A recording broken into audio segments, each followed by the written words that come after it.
is a time of great turmoil, a time of economic uncertainty, an era of haunting memories of those lost so recently. It is a time more than ever when we look to sport, to entertainment, to create heroes.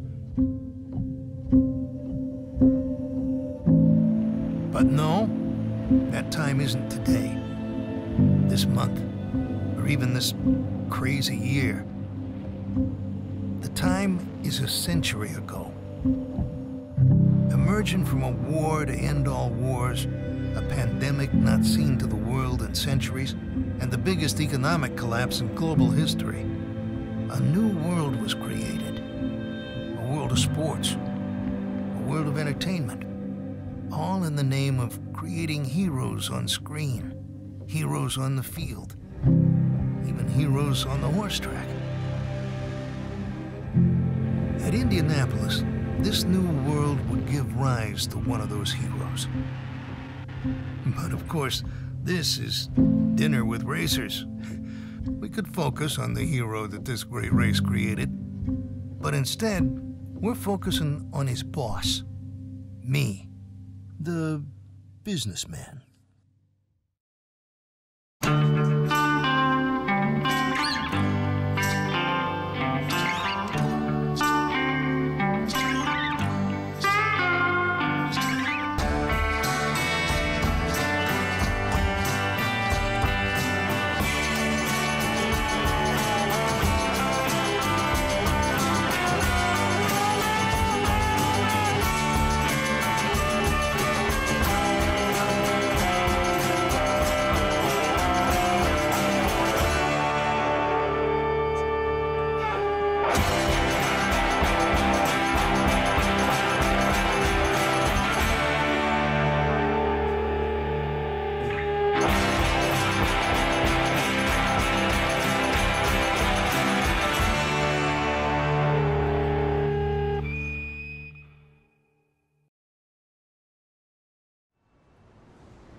Forget racing, forget Indianapolis.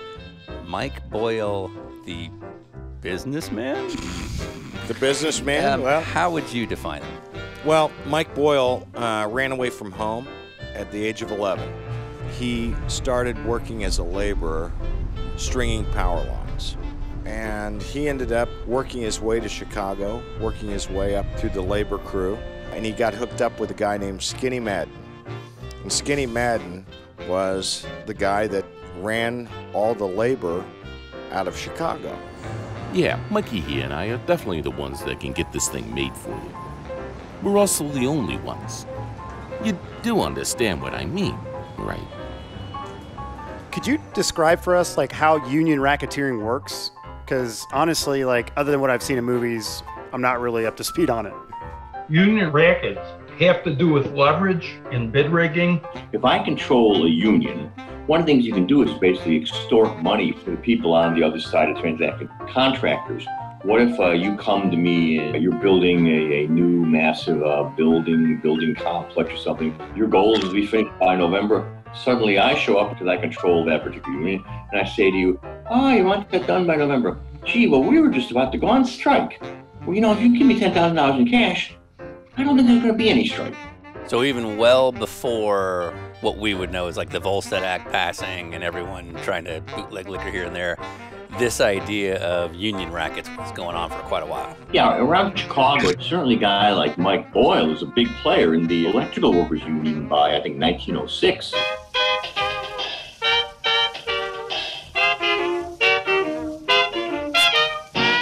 You know, he was an acknowledged force. We got to pay attention to what this guy's doing. Yeah, right. And He was always looking for opportunities.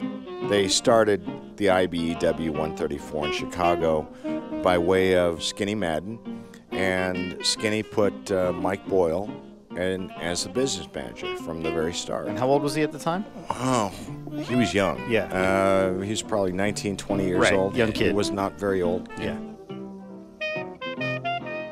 So the name Umbrella Mike, where does the lore of that name come from? Boyle set up shop in a bar on Madison Avenue, and that's when he would put his umbrella at the end of the bar. The newspaper men would say that he'd hang an umbrella to take payoffs at the end of the bar, you know, so when a contractor would come in and sit down with him and negotiate with him, he was intended on putting their tribute, you know. I see. If the tribute was in the umbrella, So this when was he sort of left. the touch-free exchange. Well, supposedly.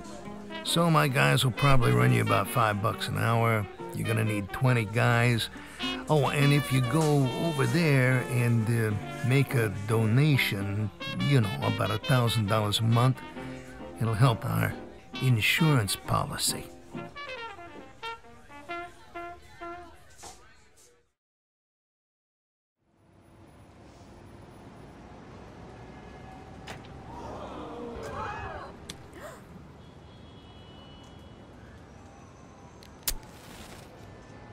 Tommy, I want you to go to the mayor now and ask him if we have an understanding.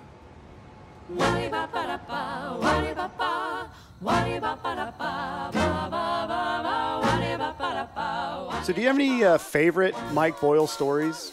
I gotta think, my favorite story is how's this guy get a presidential pardon? I mean, come on.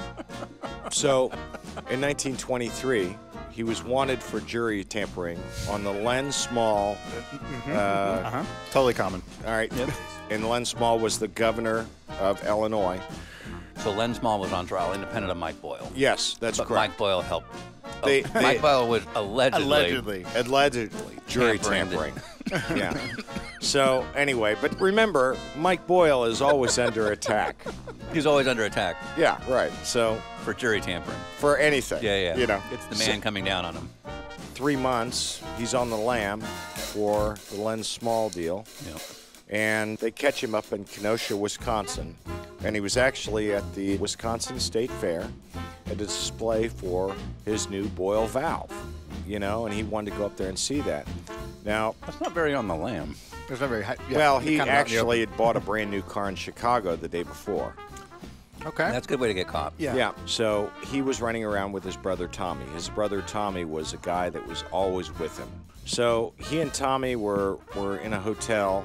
The police came in, knocked on the door, and Mike answered the door, and he said, "What took you guys so long?" So he voluntarily came back to Chicago.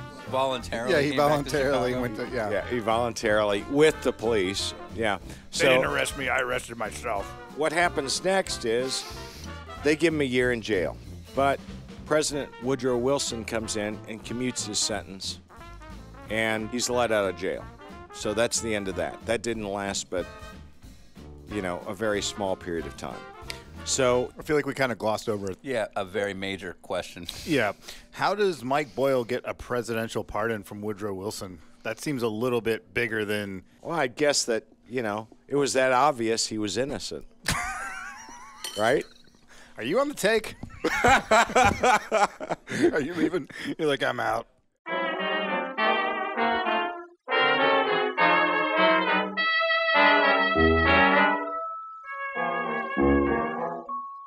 So his answer to all of this was he shut down all the electricity in the city of Chicago, put the bridges up, and he wasn't going to turn the power back on until they gave him the concessions he wanted for his workers. He shut off 94,000 plus municipal streetlights.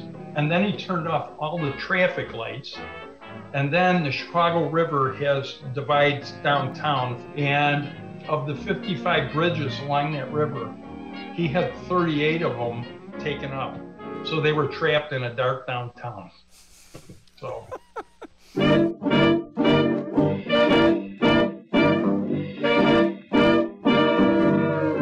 wasn't just once he shut down the city of Chicago, it was twice. And it was very, very significant when he did it. He was seen as somewhat mysterious. Yeah. So he's known as the strike czar. He's 3 days out of being pardoned by the president from a jail sentence and decides to shut down Chicago with electricity. So on one hand, you have what people would look at as a criminal, and on the other hand, you have someone that as a union lobbyist would be phenomenal. Well, Mike Boyle certainly didn't get good press in the papers. Yeah, if the whole city goes down. Yeah, I mean, that's not good. He really was painted as the worst of the worst. You know, Really?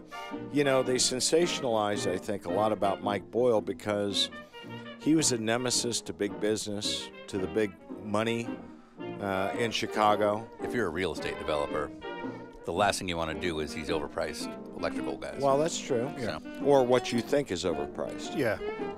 They tried to assassinate him twice. Oh, Who's wait, yeah. Is this the man? Well, there was a lot of infighting in the Union for power and control. Yeah. One time he was shot in the lower stomach and in the Union Hall. By IBEW guys. I guess so. But Or whoever. The police came and that shot was not so serious, and Mike Boyle told the police to go away and they handled it themselves. So nobody really knows who did what. The next time was a little more serious, though. They shot him in the jaw. Okay. Yeah. Now, I will tell you this. Carl Kaiser, he talked about how Mike Boyle would keep 2 boxes under the front seat of his car, 2 6-shooters, because if he couldn't find one, he'd be able to find the other. You can never be too careful. Right. Yeah. Great But logic. He did that after he got shot in the jaw.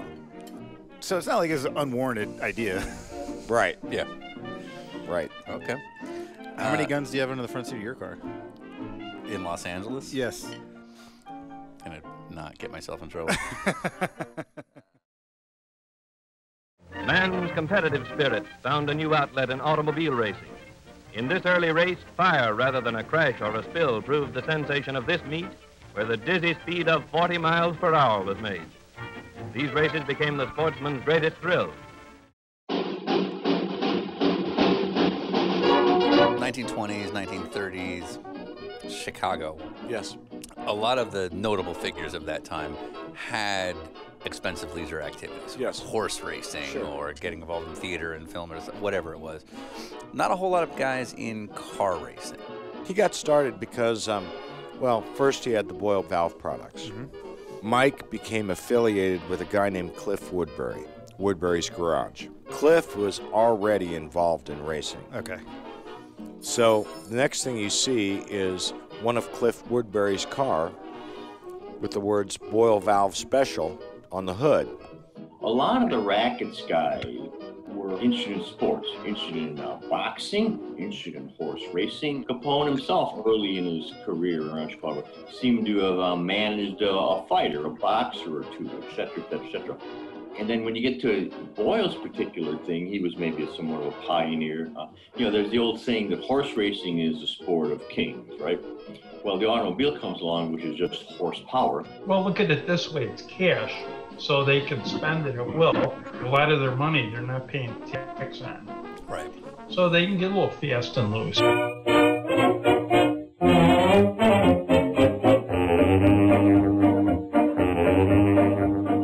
What were some of the sources of funding during that era? Because in the Depression, marketing budgets were, you know, very judicious in terms of how they do it. Major manufacturers really can't spend any money.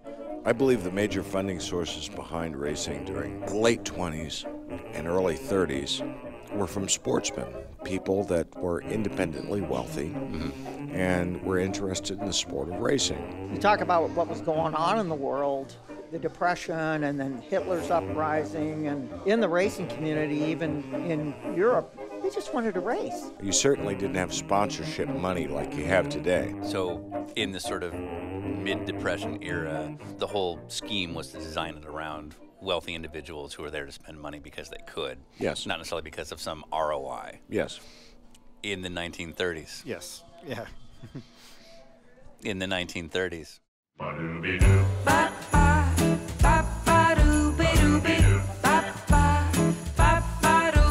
Mike Boyle is sponsoring bowling leagues, boxing gyms, and race cars. And he's making a weekly salary of $50. How's that possible? $50 was in 1916. $750 today. Yeah, all right, you're right. So Mike Boyle shows up. He's known as a union guy out of Chicago. The ability to fund an Indy 500 program based on being an electrician doesn't seem to make sense to me. Would that have been the case then? I'm sure, they were skeptics. Probably it was like a wink and a nod. They more or less understood. The main thing was, you going to get enough money to go racing? Okay. Not a whole lot of questions asked. And he's a big shot. He's a big executive up in Chicago, know. Mike Boyle went to jail twice. Right. And the first time he went to jail was on a Sherman Antitrust Act conviction. Okay. And consequently, that's when he found the Boyle valve. His cellmate actually had the idea for the valve, and he bought the patent, So he goes to jail. Yeah. And buys a patent. Yep. Mike Boyle really did want to promote his Boyle valve. He wanted to build that company. He believed in it, even though I don't think the Boyle valve was actually a good design. Mike Boyle thought he had a good product there. I mean, there's very solid business models that are occurring, all along. If the valve is good, that would be the valve is good. Well, and the valve didn't exactly, Is there a record of it selling? Yeah. Did he sell an actual valve? I don't know that I have a record of it selling. I've got a copy of the patent, and I have a description of the valve, and I even have newspaper articles. So there's a lot of things on paper. I've never seen a valve. What I'm hearing is, what is it? Is it called laundering money? Yeah, I believe that's the term. It was a way to clean money, and what a perfect cover for him. Yeah. So he could take the money. I mean, you look at the fact that Mike Boyle made $150 a week, right? And within 8 years had a wealth of $350,000. But the IRS didn't seem to mind, right? Because they didn't go after him for that. Yeah. It apparently is real. I found two related articles in the Chicago Tribune. One in 1922, it's a good-sized play ad for the Boyle Valve Company in Chicago. It shows one or two illustrations of their automotive valves. It gives the address of the factory on the north side of Chicago. That runs in 1922. I saw something else that's related to industry in Dallas. It talks about businesses that have offices in Dallas. Boyle Valve Company has an office in Dallas in 1929. So this is a real entity. It's not uncommon now for somebody to have a shell company that they run a couple of ads for to demonstrate that they're real, even if there isn't necessarily a product out there. Would that have been something that could have been common at the time? I don't think it would have been common at the time for people to create shell companies. If there are any tax-related concerns, what you do is you're careful to try not put stuff in your own name, because putting in your own name shows ownership, and that, like Al Capone, can get you into trouble. So Cotton Henning was the entrant for a lot of these races. Yeah, sure. Cotton would sign the paperwork as the cars come in. So it's almost as if anybody wanted to collect on some of Mike's business dealings, like government. If Cotton owned it all, really it wasn't Mike's. I don't know. I don't think. Actually, it's interesting. Race cars don't have titles. But they have entrants. And bill of sales. That's true. Bill of sales. Receipts. Yeah. Yeah. So, but yeah, I mean, Cotton though would sign the entry forms because he would be the one at the tracks. Right. Not because he was asked to. If you had to repossess his assets. But the way they did it back then, they didn't do it by mail or email or, they did it by you walk in by a paper record. Yeah, and you write your name. Yeah. And that name was not Mike Boyle. No, it wasn't. It was Cotton Henning. I got everything in my mama's name. But the best racing soon outgrew the dirt tracks, and with legislation being passed against road racing, board tracks began to appear, such as this one at Tacoma. Board tracks increased speeds tremendously. This brought about engineering changes in race cars, such as the development of lighter reciprocating parts. The racetrack truly was the proving ground of the industry. speeds went up to 130 miles per hour. The impression I've always been under is that American racing in the 1920s and in the 1930s was pretty much an oval sport. Yeah, I mean, it started out in the era we were talking about. It was mostly road courses, and with the emergence of board tracks and, of course, the speedway. Explain to me, like I'm 5 years old, what a board track was back then. Well, exactly what it sounds like. They were made of wood planks. They were steeply banked. In fact, so banked that these cars in the 1920s were cutting laps at 140 miles an hour, which was outrageous. Like just completely matted. Yeah. You could see all the way around the track, Yeah. and you could contain people so they could make sure that you have to pay to get in. Right. Where on the road courses, they were all over the place. The Indy 500 at that time was AAA. Yes. That it was basically the IndyCar equivalent of today. So what was AAA all about? Well, I mean, they were the original sanctioning body. I don't go into too much detail, but there was a rival called the ACA. Okay. And interestingly, like CART and IRL, they got into a big tussle. And Wait. imagine that. You're saying egos in racing? Imagine In open wheel racing. Yeah. So when AAA adopted the new junk formula, where did that come from? Well, it actually was developed in 1928, and it was first introduced in 1930. So the whole idea at the beginnings of the Indy 500, there was heavy factory involvement. I mean, the first Even race, like in 1911. Yeah. Oh, yeah, because the companies were trying to establish themselves, promote their products and all that. Right. And that kind of fell out of favor when they just thought it was too costly. They weren't getting the benefit they wanted. Imagine that. In 1911, this was the Yeah, case. yeah. It's already starting. So by the time you got to the other side of World War I, there was all this concern, Right. Can we even get enough cars together to have a race? Right. At this point, Eddie Rickenbacker was the force of nature at the Speedway. They've been talking about this for years and years. How do we get the automobile companies interested? Right. So the theory was... Again, I'm loving the Yeah, parallels. I mean, a lot of parallels. So 1929, they're like, how do we modify the rules to get the OEMs? Right. We got to get Honda and Chevy in here. I mean, Gear supercharging was first introduced. Also, balloon tires were on the winner. So as we head into the 1930s, it's post-World War I, post-Spanish flu. The global economy, not great. It just boiled down to how can we get manufacturers interested? Okay. They wanted to return to the days where the Speedway was truly a development laboratory. So, hold on. So 1928, they're like, this isn't the way it used to be. I miss the old days of Indy. right. People don't change.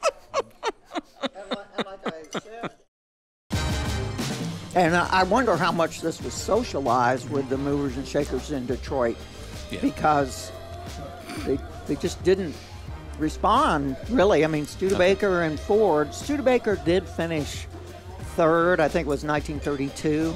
That was the best performance of the two companies. Who were the dominant cars? It was Miller again. They won the first 5 races. Right. And Miller wasn't perceived as a car manufacturer the way of Ford or... He was a racer. He basically ran an elaborate race team. Okay. So it was really Miller and the Offenhauser derivative that dominated the decade until...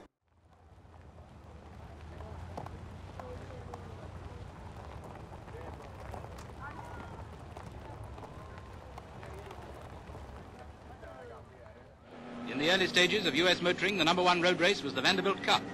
But road racing became too dangerous, and after being forgotten for many years, it was only last summer that the famous race was revived as a track event and won by Italy's Tazio Nuvolari.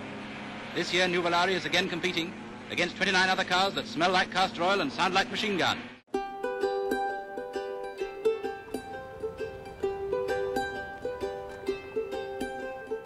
We know of racing in the U.S. at that time primarily being ovals and speedways, and Indianapolis in particular. Right. But there was this on and off again time for what was then known as the Vanderbilt Cup. So the Vanderbilt Cup started in 1904. It was the vision of William K. Vanderbilt Jr., who was the great-grandson of Commodore Vanderbilt, who was the richest man in the world. But his premise was, I've been to Europe, I see the disparity. The Europeans are so far ahead of us. I need to ring a wake-up call with American manufacturers to step up their game. In what year again? Yeah, I mean, nothing's changed. But the Vanderbilt Cup continued on, and they continued on until 1916. The race is 90 laps at the Roosevelt Speedway. For 75 of them, it's all Germany.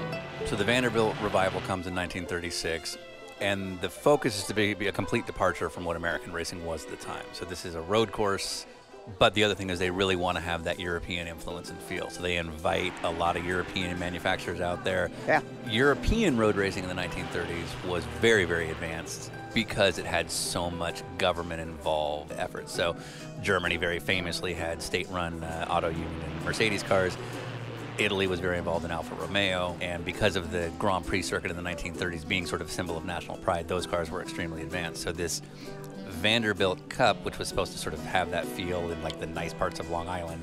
Yeah, but I think everybody was curious. They always wanted to see these exotic cars from Europe with these charismatic drivers. It was a place where, you know, the American drivers and the European drivers could observe, you know, what the other guys were driving. Hey, look, it's Wilbur Shaw. It's Wilbur Shaw. So huge European state-run teams out there, funded by Italy and funded by Germany, that are out there racing. Nothing but American independence, and the Indy 500 winner just sort of flies out there just to see what's going on, right? Right. A guy named Wilbur Shaw. Yeah, 37 500 winner. Victory at Indianapolis, the American Racing Championship. After 10 long years, you had achieved the great goal. Give us your character take on Wilbur Shaw. Like, what was he known to be like as a person? Actually, I think Shaw was widely respected. He was exemplary in terms of the kind of face you'd want to put on the sport. Okay. Speedway star, the story of Wilbur Shaw, one of the greatest of American racing car drivers. Dad's history has played a tremendous role in a lot of things. He was so well known that when I was little, I think that most of my heroes wandered through there at one time or another. Right. Roy Rogers. Oh, wow. That began the idea of having Hollywood people. He gets there, and Wilbur has his pay car that he's brought out there. Yeah. But there's a wealthy sportsman that showed up at the race who had never raced a car. I mean, he at the biggest road course race in the country. biggest, and he shows up. And This still happens now. Yeah, and he expects to be able to drive this thing in the race, even though he doesn't even know how to do anything with it. What was it? Maserati. So he shows up with a brand new Maserati. So you have the best American drivers out there with these American speedway cars that aren't necessarily meant for this track. Yeah. And some guy who's literally never raced before, but has the money to do so, buys like one of the nicest European road course cars you can. Brand new. Brand spanking new. Look, we love your enthusiasm, but you don't actually expect that you're going to be able to race this today, right? So he tried to enter the race, and there was some discussion over this. And they decided he had to have some experience in order to be able to get in the car and qualify and so on and so forth. So Wilbur Shaw's there, and somehow Wilbur Shaw makes a deal to take over the car because this guy's not going to get to run it. How about you let Wilbur test it? Wilbur ended up starting last in that car. In a Maserati. Yeah, in the Maserati. He does very well in that car. And after the race, he sees Mike Boyle. And he's familiar and acquainted with Mike. And he goes over and he comments to Mike. He says, man, he said, if I had a car like that, I could win the Indy 500 again. And so Mike Boyle says, okay, let's do it. And that's how Wilbur Shaw got hooked up with Mike Boyle.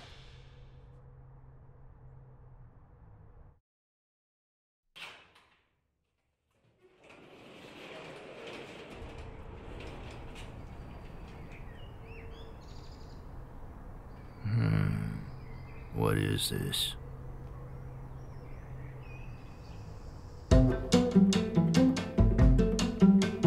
In sports car racing today, if we want to order something out of Europe, it's an email and a wire transfer away. Right.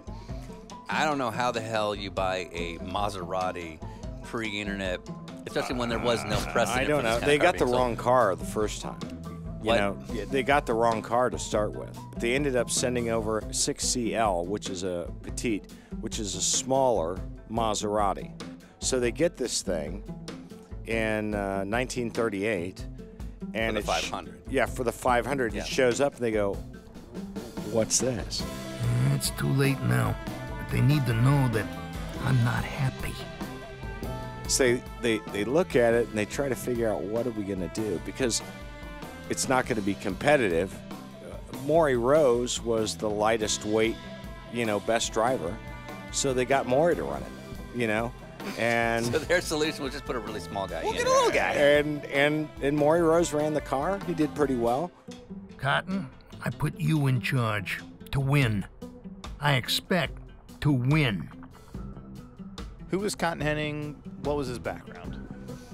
Cotton Henning was a Missouri boy, and he got a job at Stafford Automobile Company, rebodying and assembling cars for Stafford. And one of the most notable things he did there, he sold Harry Truman his first car. Him and Harry were friends.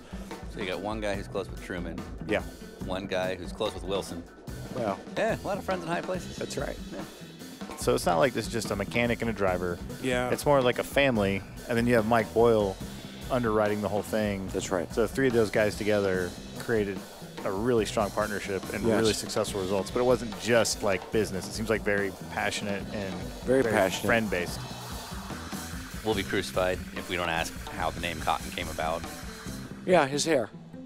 That's too boring. The end. And credits.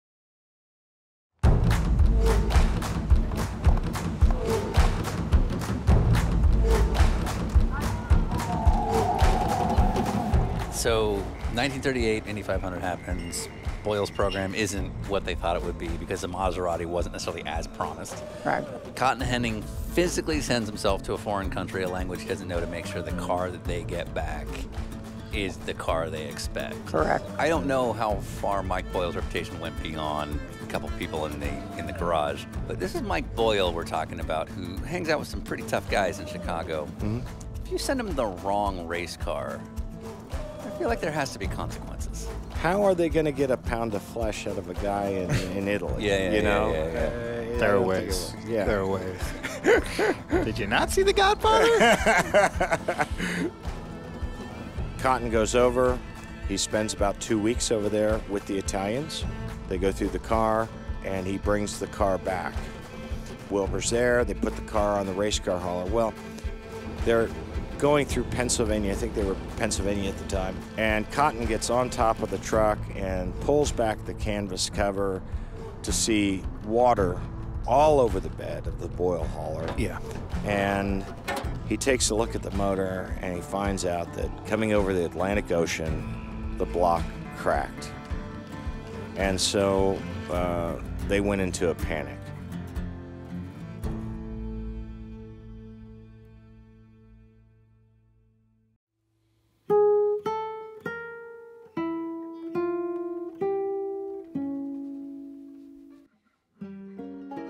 The Italians left water in it, and it froze going across the Atlantic in the hold of the ship. The front of the block was completely broken out, and there was a hairline fracture through every cylinder, so the motor was destroyed. You know, the new motor comes 2 weeks later, and that's motor 3033. And just to be clear, that seems really fast, considering. It is, because that motor was already in process. Yeah. You know, and Cotton called and he told them, hey guys, no water in the block this time. Yeah. You know? Yeah. And so they sent the new motor. So they get it all together. The car's beautiful. They call Mike Boyle down from Chicago. And Cotton says, hey boss, you want to come down and see your new car? And so Mike Boyle comes down. They're waiting for him out on the track. They had fired the car up. I mean, you could imagine Yeah. how exciting this would be. Expensive European car. So they get ready, they try to start it, and it won't start. Good start. It won't start. Nothing. Hang on, Mike. Nothing to see here. Yeah, it won't start. They just had it running 5 minutes And ago. he'd just driven from Chicago to see this. Yeah. Mike Boyle wasn't there 10 minutes, and he goes, well, boys, he goes, I'm going back home. Call me when you get it running. Oh, God. And honest to God, Mike Boyle went back home. So Cotton had to take it back to the shop, figure out what is going on, because this whole condition is alien, you know? Cotton was a real pro at doping the mix. Okay, like the fuel? Yeah. Yeah. His combination was alcohol, benzene, and acetone. Very potent combination because that stuff, it was poison. But great for making horsepower. Yeah, right. So Cotton realized the only way they could start the car was to put some gasoline in it. The gasoline would fire. Yeah. So Cotton developed a procedure, you know, with gasoline to pour it into the carburetor at the very beginning to get it fired up. And get running. Which people still do to this day to start But carburetor at that motors. time, it was all brand new. Yeah. You didn't know.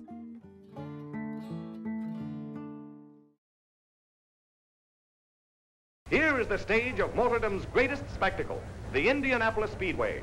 It's Memorial Day, an hour before the start of the world-famed 500-mile Speed Classic. The cars parade to the barrier, mechanical thoroughbreds keyed up to the highest pitch for their supreme effort. How many will survive the grueling grind of today's race? How many of those sleek, streamlined cars will still be in the race an hour, 2 hours, 3 hours from now? So even though this Maserati was supposed to be, you know, the car to win at Indy, it's still a European road racing car. Well, and also remember, not only was it the car, but it also was the driver and the mechanic. Cotton Henning marked every nut and bolt on the motor, indexed them, and always put them exactly back as the factory had put them in. European road racing cars of the 30s, they're meant to stop short distances, go through the gears, you know, varying degrees of corner. Indianapolis is not this way. I mean, it's a fast car, but going down the straightaway, it might have not been able to outrun, you know, a competitor on a... Because it wasn't so top speed oriented. That's right, it wasn't. But you hit the turn, you know, and you can dive into the turn in that Maserati and hit the brakes late because you actually got good brakes, Right. you know? You have independent suspension on the Maserati. At the time, that was very, very technologically advanced. Right. You know, so that thing could roll through those turns in combination with the brakes and guts of the driver. Yeah. You really got something. Yep. You know, so it was the best of all worlds. Only 50 miles to go, the toughest 50 miles in all the race. Wilbur Shaw is leading now, but can he hold the pace? Both man and car have suffered in this inferno of punishment. There was some magic in Dad and Cotton. Okay. And Boyle could underwrite this. At last, here comes Wilbur Shaw on his final sprint. There goes the flag. Wilbur Shaw wins.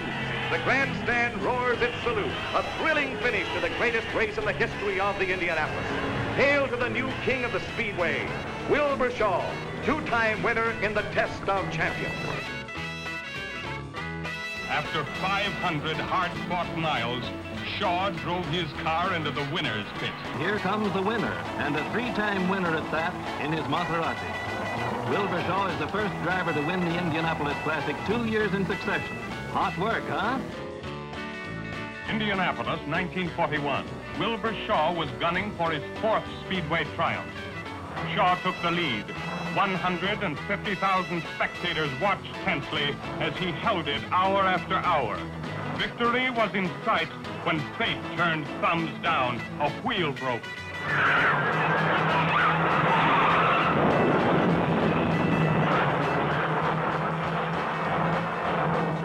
Wilbur Shaw had dared the fickle gods of the Speedway once too often.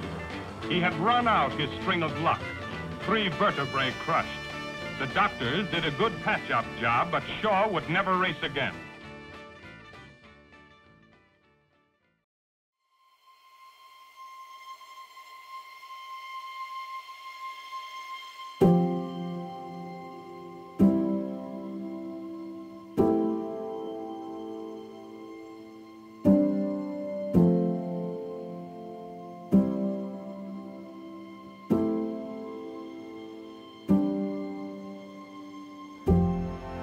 6, 7 months later, we're at war, so no speedway from 42 through 45.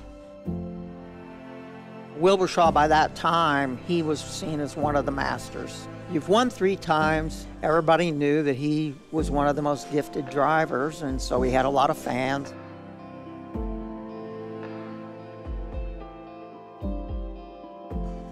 I don't even know that he knew the Holmans before he found them, but it was sort of like an executive search, you know? Yeah, right. He Googled. In 1946, he went back to Indianapolis, but not as a driver. Those days were past forever. Shaw had become president of the track. If he could no longer take part in the thrills of racing, at least he could be general manager of the great spectacle. The place was a mess. Dad just couldn't get his head around losing the speedway. Yeah, because they were talking about tearing it down and making it into neighborhoods or something. Shopping mall, who knows? Something. Yeah. He wrote hundreds of letters, but he wanted people that would maintain the speedway for its own sake, not for their own promotion. Yeah. And not to take all the profit out of it. Yeah. He was introduced to Tony Holman. Tony was keen on the race. Yeah, sure. But he was got his own gears turning on what to do with the money. So if some jackass doesn't try to race cars for his first time ever at the biggest road course race in North America, right, Wilbur Shaw might not get Mike Boyle's ride. That's correct. He might have never driven a Maserati. That's correct. And never known how capable those cars are. That's correct. So the Indianapolis Motor Speedway might not exist right now. That is absolutely correct. History. That is absolutely correct.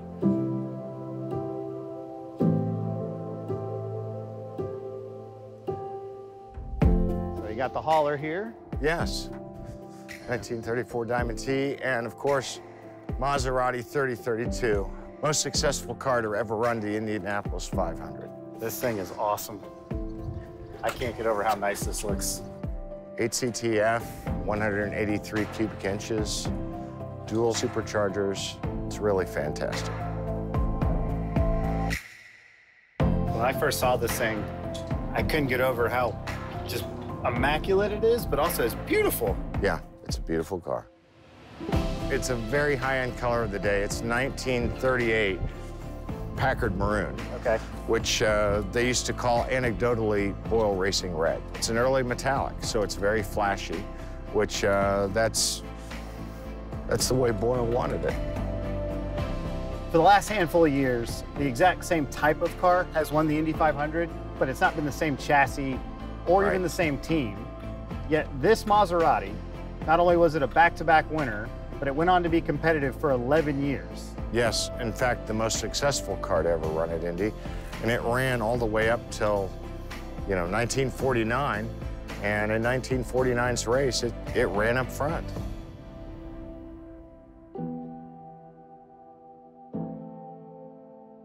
This is actually the original motor 3032. The engine that's in it is engine 3033. But they realized that this block was broken.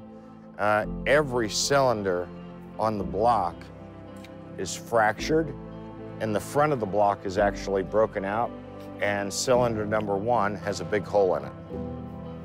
So they figured this out while transporting it from New York to Indy. On the race car hauler. Yeah.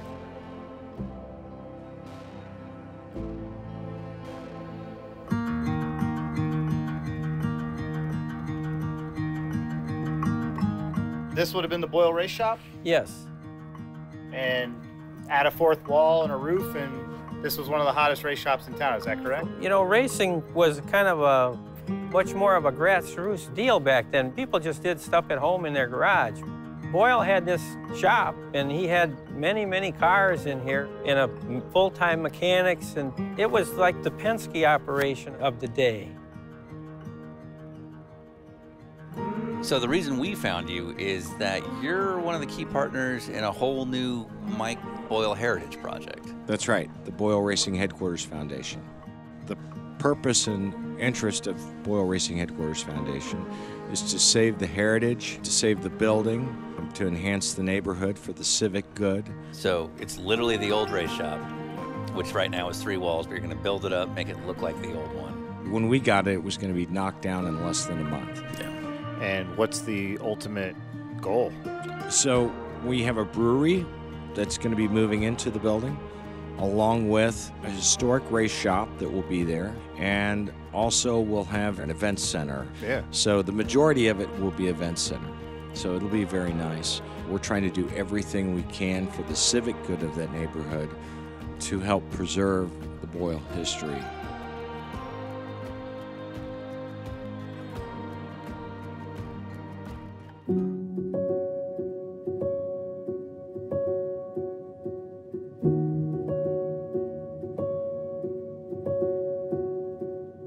When you see this car, what does it mean to you knowing what it did for your father and your entire family? It's probably more icon than real.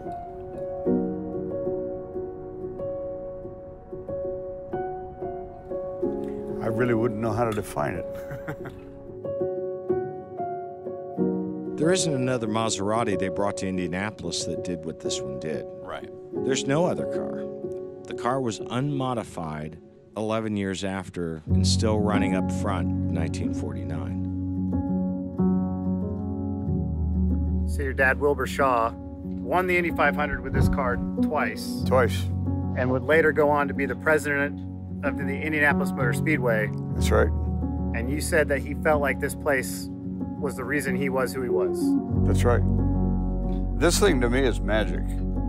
I don't ever get tired of looking at it. And it's very personal.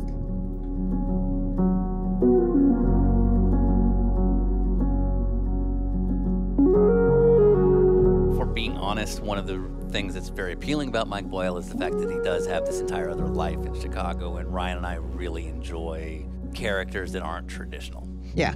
Some people may not look at that favorably. Bad boys are interesting. And so if you have this vanilla type personality, they might be a real stand-up person, but that isn't as interesting. We're fascinated by the dark side. If you want to come home and watch a movie about a honest, boring accountant with a happy wife and family, 3 well-adjusted kids. I think he was shadowy, and his affiliation with the International Brotherhood of Electrical Workers Union places real doubt in your mind as to what kind of racketeering might have been going on to get the kind of money he needed. The fact that some of these guys, even though they did illegal stuff, were very, very successful at what they did, even more so makes it fascinating. Whether or not it's true that he was actually Umbrella Mike, or that he'd been on the take or not, does it make for a bad story if he was? Well, no, but the fact is, Mike Boyle was a guy that contributed a lot more to history than being possibly referred to as a gangster. Is it fair to say that if Mike Boyle had not hired Cotton Henning and Wilbur Shaw and given them the right funding to do what they had to do, that the Indianapolis Motor Speedway might not be what it is today? Yeah. Yeah, I don't think it would have happened. Did that dynasty help sell the story of the Indy 500? Yeah, I'm sure it did. Yeah. Racing's not built by the faint of heart. Really strong, creative minds. Dan Gurney, A.J. Foyt, Roger Penske, Dad and Cotton, Mike Boyle. Yeah. He's a guy that really did something significant in his life.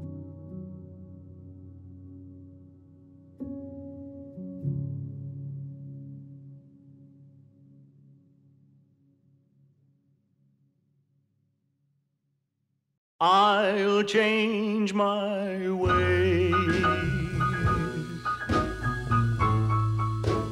for you. Boyle Products. Yes. Defend that.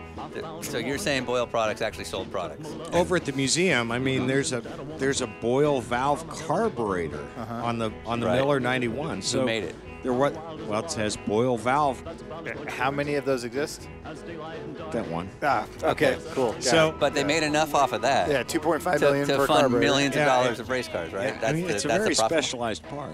I just have to wonder, though, if you're willing to shut down an entire city of millions and millions of people to get your point across, that maybe you're willing to, like, put your hand out, or in this case, an umbrella. No? Nah. No? Nah. Your smile's not helping your story. I feel like this is the minute he regretted this. Yeah, this he's interview. like, okay, I see what this is. I see what this is. I find it entertaining. Wanted him to be viewed as the criminal. Okay. Right. You know, they wanted that. The guy that shut the entire city down. Twice. Yeah. They were screwing the union, you know. They were screwing his guys, and they tried to put him in jail. And they put him in jail, and Woodrow Wilson took him out, and he said, you know what? You're not going to do this to me. Right. You know? But none of this adds up to you. So- It's sort of questionable. Not really. He's a guy with a lot of guts. Ultimately, you know what Mike Boyle got out of shutting down the city of Chicago was cash.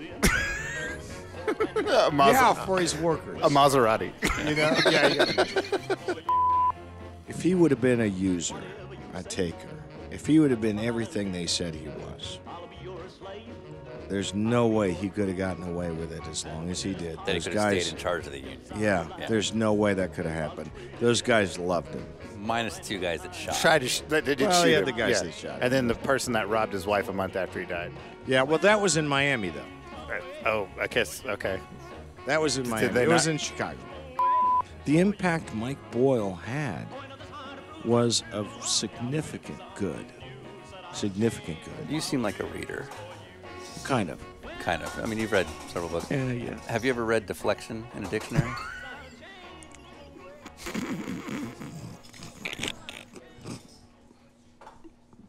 What? We're on a road trip!